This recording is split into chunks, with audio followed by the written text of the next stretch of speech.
Hi friends, welcome to English Study Point. Today in this lecture, I am talking about another figure of speech that is antithesis. Antithesis का मतलब क्या होता है?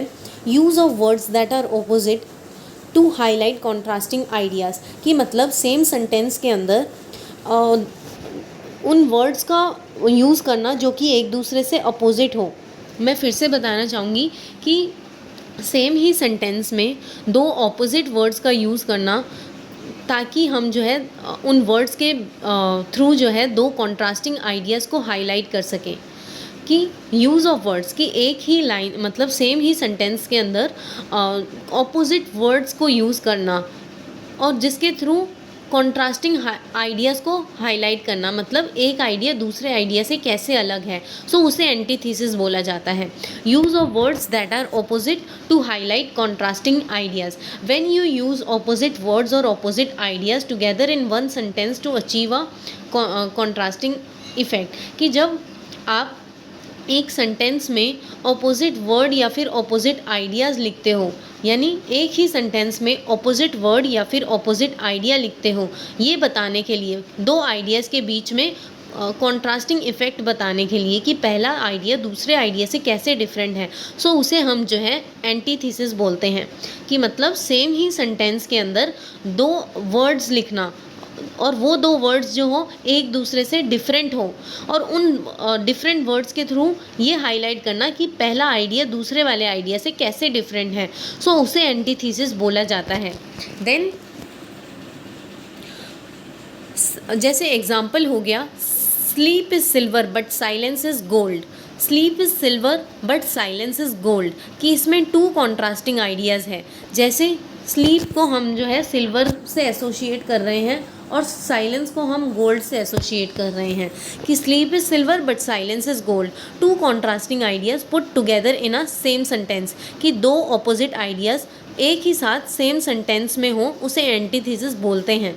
जैसे paradise lost से हम एक एग्जांपल लेते हैं, जैसे better to ring in hell than to serve in haven.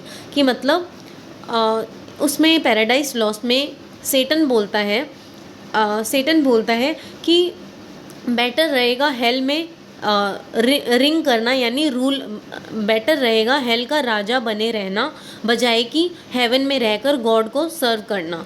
Better to ring in hell than to serve in heaven. Ring यहाँ पे एसोशिएट करता है रूलर से, सर्व यानी सर्वेंट, यानी गॉड का सर्वेंट नहीं बनना चाहता था सेटन पैराडाइज लॉस्ट में. Then Alexander Pope said in Essay of Criticism. कि मतलब एलेक्जेंडर पोप ने एसे ऑफ क्रिटिसिज्म में बोला है, to err is human to forgive is divine. कि मतलब ह्यूमन का काम क्या है, एरर कमिट करना, बट डिवाइन का काम क्या है, उनके एरर्स को फॉरगिव करना. To err is human to forgive is divine.